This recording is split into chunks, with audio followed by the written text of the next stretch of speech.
Hello my lovely viewers, Indrani village ফুডে আপনাদের অনেক অনেক স্বাগত।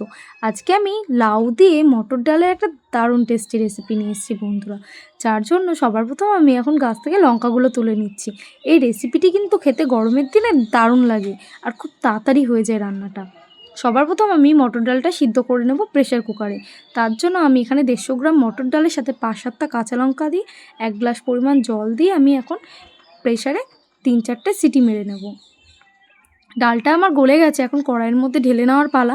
আর আমি ছোট ছোট করে লাউটাকে কেটে রেখে দিয়েছি। এখানে আমি অর্ধেকটা লাউ দিয়েছি, খুব বেশি পরিমাণ লাউ দিলেও ভালো লাগে না, এর জন্য আমি অর্ধেক পরিমাণ দিয়ে এখন মটর ডালের সাথে সিদ্ধ করে নেব। এর মধ্যে আমি 1 চামচ পরিমাণ লবণ দিয়ে দিচ্ছি বন্ধুরা। কিছুক্ষণ ফুটিয়ে নেব, লাউটা যেন নরম হয়ে যায়। এই রেসিপিটি খুব তাড়াতাড়ি হয়ে যায় বন্ধুরা, আর খেতে কিন্তু দুর্দান্ত লাগে। এর মধ্যে 1 চামচ পরিমাণ আমি হলুদ দিয়ে দিলাম, দিয়ে সামান্য কিছুক্ষণ ফুটিয়ে নিয়ে আমি নামিয়ে নেব। অর্ধেক কাজটা এখানেই কমপ্লিট। এইবার খালি ফোড়ন দেওয়ার পালা। খুব তাড়াতাড়ি রেসিপিটি হয়ে যায় আর গরমের দিনে কিন্তু দারুণ লাগে। এখন কড়াইয়ের মধ্যে সর্ষের তেল দিয়ে সামান্য রাঁধুনি ফোড়ন দিয়ে দিচ্ছি আমি। তার সাথে 2টো শুকনো লঙ্কা ভেঙে দিলাম এবং 2টো তেজপাতা ছিঁড়ে দিয়ে দিয়েছি। এবার সামান্য একটু আদা ঘষে দিয়ে দিচ্ছি। আদা ঘষে দেওয়ার পরে 1 চিমটি আমি লবণ দিয়ে দেবো, দিয়ে কিছুক্ষণ নাড়াচাড়া করে নেব।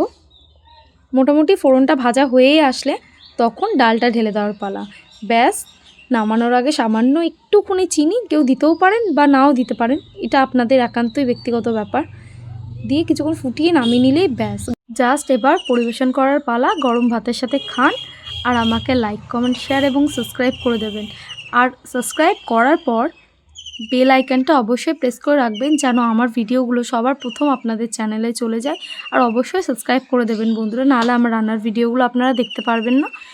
আর অবশ্যই কমেন্টে জানাবেন বন্ধুরা যে আমার রান্নাগুলো আপনাদের কেমন লাগে। এতটা সহজ রেসিপি, খুব সিম্পলভাবে করা যায় আর কিন্তু খুব টেস্টি খেতে। একবার অবশ্যই বানিয়ে দেখবেন। আর আমাকে লাইক, কমেন্ট, শেয়ার এবং সাবস্ক্রাইব করে দেবেন। ধন্যবাদ।